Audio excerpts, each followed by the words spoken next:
ശ്രീ പൂന്തൂർ ശ്രീകുമാർ. എല്ലാവർക്കും സ്വാഗതം.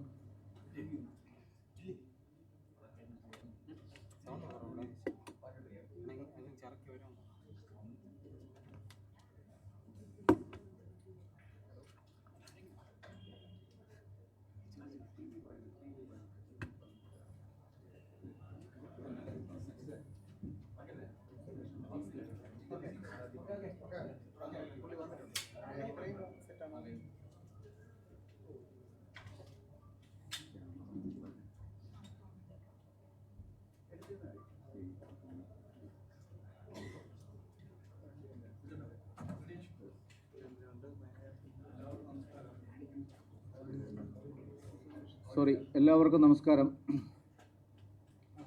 സത്യപ്രതിജ്ഞ ചെയ്ത് 10 ദിവസം ആവുമ്പോൾ നമ്മുടെ കേരള മുഖ്യമന്ത്രി ബഹുമാനപ്പെട്ട ശ്രീ വി ഡി സതീശന്റെ മുഖംമൂടി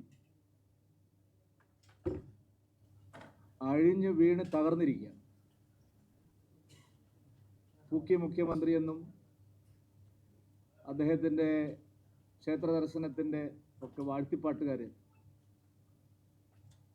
ആലോചിക്കേണ്ട ഒരു കാര്യം, അദ്ദേഹം എന്തെല്ലാം കാര്യങ്ങൾ തെരഞ്ഞെടുപ്പിന് മുമ്പ് പറഞ്ഞിട്ടുണ്ടോ അതെല്ലാം അദ്ദേഹം ചങ്ക് തൊടാതെ വിഴുങ്ങാൻ പോവുകയാണ് എന്നുള്ളതിൻ്റെ ഏറ്റവും വലിയ ഉദാഹരണമാണ് മുനമ്പം വിഷയം. മുനമ്പം പ്രശ്നം മുനമ്പത്തെ ഏതാനും കുടുംബങ്ങളുടെ മാത്രം ഒരു പ്രശ്നമായിരുന്നില്ല. ഇതുപോലെ വഖഫിൻ്റെ കരാള ഹസ്തങ്ങളിൽ കുടുങ്ങിപ്പോയ ലക്ഷക്കണക്കിന് മനുഷ്യരുടെ ജീവൽ പ്രശ്നമായിരുന്നു. ആ പ്രശ്നത്തിൽ വലിയ സമരം അവിടെ നടന്നു. തെരഞ്ഞെടുപ്പിന് തൊട്ട് മുമ്പ് ആ വിഷയം തണുപ്പിക്കാൻ അന്നത്തെ പ്രതിപക്ഷ നേതാവായിരുന്ന ശ്രീ വി ഡി സതീശൻ അവറുകൾ, ഇന്നത്തെ മുഖ്യമന്ത്രി, UDF സർക്കാർ അധികാരത്തിൽ വന്നാൽ 10 മിനിറ്റ് കൊണ്ട് ഈ പ്രശ്നം പരിഹരിക്കുന്നതാണ്. അത് വെറുതെ ഒരു 10 മിനിറ്റിന്റെ കാര്യമല്ല അദ്ദേഹം പറഞ്ഞത്. സെക്ഷൻ 97 അനുസരിച്ച് ഇത് വഖഫ് ഭൂമിയല്ല എന്ന് വഖഫ് ബോർഡ് ഒരു നോട്ട് കൊടുക്കേണ്ട ആവശ്യമേ ഉള്ളൂ. ആ നോട്ട് ടൈപ്പ് ചെയ്യാനുള്ള സമയമാണ് 10 മിനിറ്റ് എന്നാണ് അദ്ദേഹം പറഞ്ഞത്. നിങ്ങളെല്ലാവരും റിപ്പോർട്ട് ചെയ്തതാണ്, ഞാൻ എന്തെങ്കിലും ഒരു ഉണ്ടാക്കി പറയുന്ന കാര്യമല്ല. സെക്ഷൻ 97 അനുസരിച്ച് ഇത് വഖഫ് ഭൂമിയല്ല എന്നുള്ള ഒരു നോട്ട്, അത് ടൈപ്പ് ചെയ്യാനുള്ള 10 മിനിറ്റ് മാത്രമേ ആവശ്യമുള്ളൂ. UDF സർക്കാർ ഈ പ്രശ്നം പരിഹരിക്കുന്നതാണ് പറഞ്ഞത്. ഇപ്പൊ കേരളത്തിലെ വഖഫ് ബോർഡ് ഇത് വഖഫ് ഭൂമിയാണെന്ന് പോർട്ടലിൽ അപ്ലോഡ് ചെയ്തിരിക്കും. വഖഫ് ബോർഡ് ചെയർമാൻ തന്നെ ഇന്നലെ പറയുന്നു, അന്നത്തെ നിലപാടല്ല ശ്രീ വി ഡി സതീശൻ എന്ന് നിങ്ങൾക്ക് ബോധ്യമായില്ലേ എന്നാണ്. ഞങ്ങൾ ആ നിമിഷം മുതൽക്ക് തന്നെ പറഞ്ഞിരുന്നു, ഭാരതീയ ജനതാ പാർട്ടി ആ നിമിഷം തന്നെ പറഞ്ഞിരുന്നു, വി ഡി സതീശനും UDFഉം മുനമ്പൻ നിവാസികളെയും സഭാപിതാക്കന്മാരെയും കബളിപ്പിക്കുകയാണ്.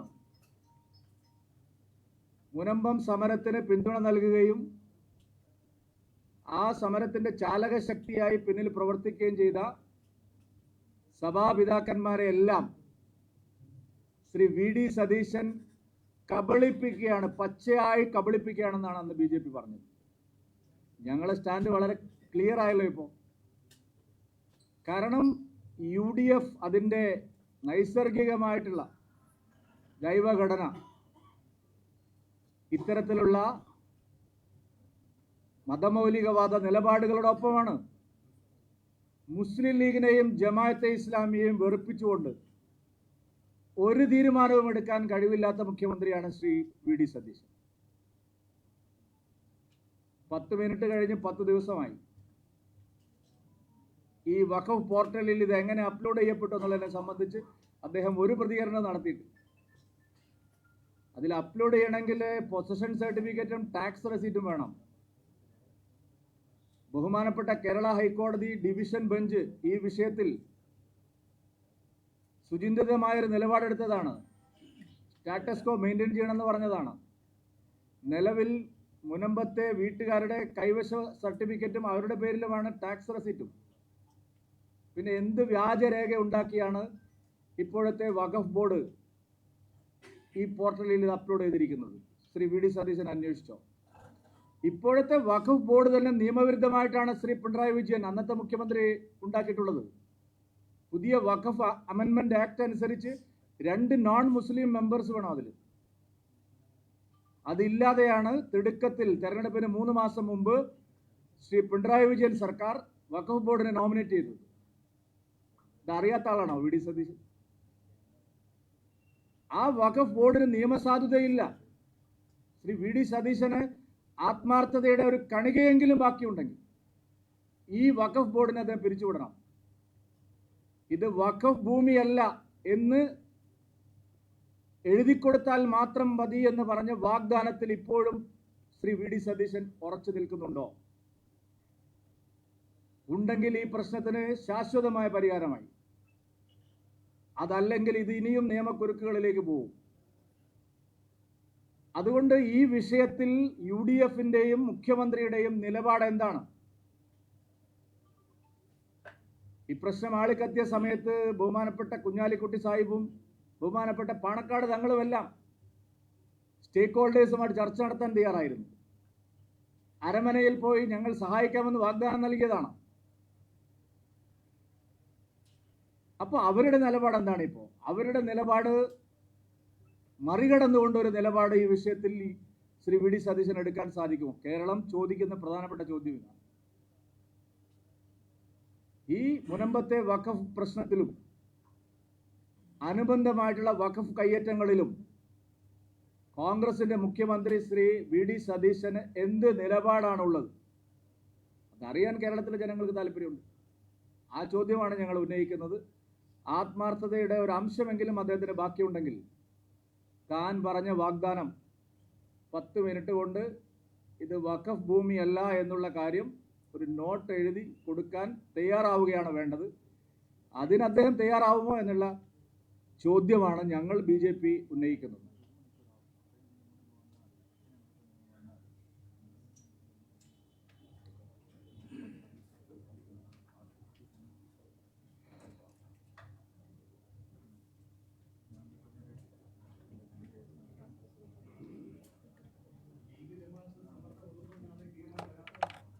അല്ലെങ്കിൽ പിന്നെ 10 മിനിറ്റ് കൊണ്ട് പരിഹരിക്കുമെന്ന് പറഞ്ഞ കാര്യം എന്തുകൊണ്ട് പരിഹരിക്കുന്നില്ല? 10 മിനിറ്റ് കൊണ്ട് പരിഹരിക്കുമെന്ന് പറഞ്ഞ് മുനമ്പം നിവാസികളെ വഞ്ചിക്കായിരുന്നില്ലേ വി ഡി സതീശൻ? സഭാ നേതൃത്വത്തെ ആകെ വഞ്ചിക്കായിരുന്നില്ലേ വി ഡി സതീശൻ? അത് കേട്ടിട്ടാണല്ലോ, അദ്ദേഹത്തിന്റെ വാക്ക് വിശ്വസിച്ചിട്ടാണല്ലോ ഈ തെരഞ്ഞെടുപ്പിൽ അനുകൂലമായ നിലപാട് അവരെല്ലാം സ്വീകരിച്ചത്. ദീപിക പത്രത്തിൽ ഇന്ന് വിശദമായിട്ടൊരു ലേഖനം വന്നിട്ടുണ്ട് ഇത് സംബന്ധിച്ച്. നിങ്ങൾ വായിച്ചു കാണുമെന്ന് വിചാരിക്കുന്നു. ആ പത്രം UDFനെ വൻ ഭൂരിപക്ഷത്തിൽ അധികാരത്തിലേറ്റാൻ ആത്മാർത്ഥമായി അധ്വാനിച്ചവരാണ്.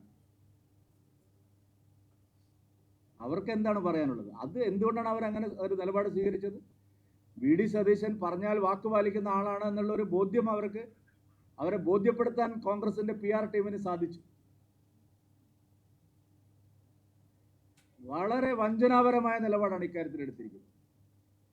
ഒരു രാഷ്ട്രീയ നേതാവും ഇത്തരത്തിലുള്ള ഒരു കപട വാഗ്ദാനം നൽകി ജനങ്ങളെ കബളിപ്പിക്കാൻ പാടില്ല. അല്ലെങ്കിൽ അദ്ദേഹം നിലപാട് പറയണം. വളരെ മീഡിയ ഫ്രണ്ട്ലി ആണല്ലോ അദ്ദേഹം. ഇപ്പോൾ നിങ്ങൾ ചോദിക്കുക, മുനമ്പത്തിന്റെ വിഷയത്തിൽ പണ്ട് പറഞ്ഞ വാഗ്ദത്തത്തിൽ ഉറച്ചു നിൽക്കുന്നുണ്ടോ? മുഖ്യമന്ത്രി ആയതിനു ശേഷം വാക്ക് മാറ്റി പറയുകയാണോ? ആരുടെ സമ്മർദ്ദമാണ് ഇതിന് പിന്നിലുള്ളത്? ഉമ്മീദ് പോർട്ടലിൽ ഇത് എങ്ങനെ വന്നു എന്ന് കേരള വഖഫ് ബോർഡിനോട് ചോദിച്ചറിയാൻ അദ്ദേഹം സമയം കണ്ടെത്തിയോ? അവർക്ക് എങ്ങനെയാണ് കൈവശ സർട്ടിഫിക്കറ്റും ടാക്സ് റെസീറ്റും കിട്ടിയത്? അത് വ്യാജമാണോ, ഫോർജറിയാണോ നടന്നിരിക്കുന്നത്? ഇത്തരം കാതലായ ചോദ്യങ്ങളുണ്ട്. അതെന്തുകൊണ്ട് അദ്ദേഹം അന്വേഷിക്കുന്നില്ല? അന്വേഷിച്ചിട്ട് അദ്ദേഹത്തിന് ബോധ്യമായിട്ടുണ്ടെങ്കിൽ എന്തുകൊണ്ട് കേരളത്തിലെ ജനങ്ങളുടെ മുമ്പിൽ അദ്ദേഹം പറയുന്നില്ല?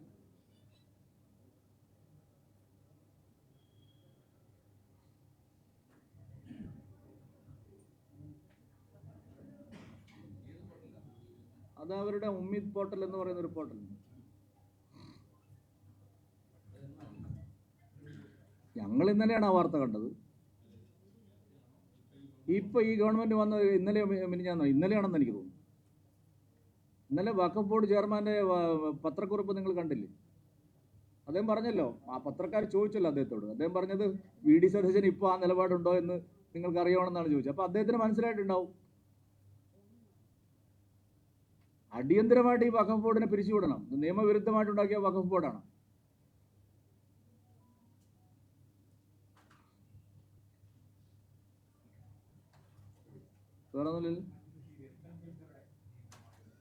നേരത്തെ ഞങ്ങൾ പറഞ്ഞതാണ് ആ വിഷയം. കാരണം കോൺഗ്രസിനെ പോലെ ഇരട്ടത്താപ്പ് ഇതുപോലുള്ള ഒരു പാർട്ടി വേറെയുണ്ടോ?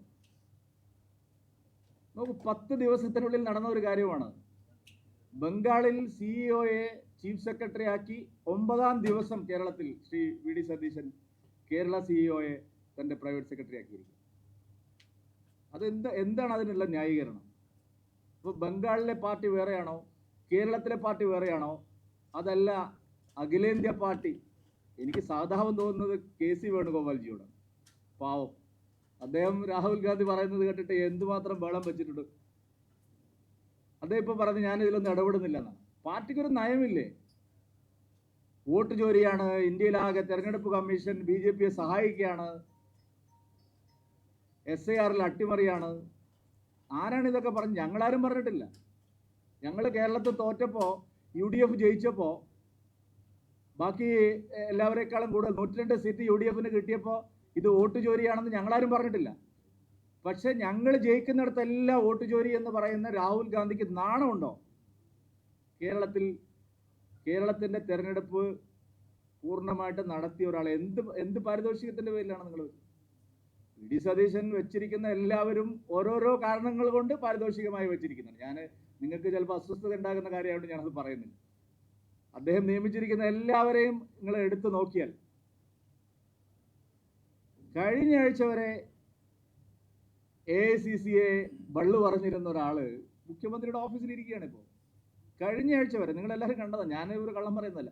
കഴിഞ്ഞ ആഴ്ച വരെ എല്ലാ ദിവസവും 8 മണിക്ക് AICC നേതൃത്വത്തെ ബള്ളു പറഞ്ഞ ഒരാള് VD സതീശനെ ഉപദേശിക്കുക. ഞങ്ങൾക്കതിലൊന്നും പരാതിയില്ല, അത് അവർ തീരുമാനിക്കട്ടെ. മറ്റേ KC വേണുഗോപാലും ചെന്നിത്തലയൊക്കെ ഈ കാര്യത്തിൽ എന്ത് പറയുന്നു എന്ന് കേൾക്കാനുള്ള ഒരു താല്പര്യം മാത്രമേ ഞങ്ങൾക്കുള്ളൂ.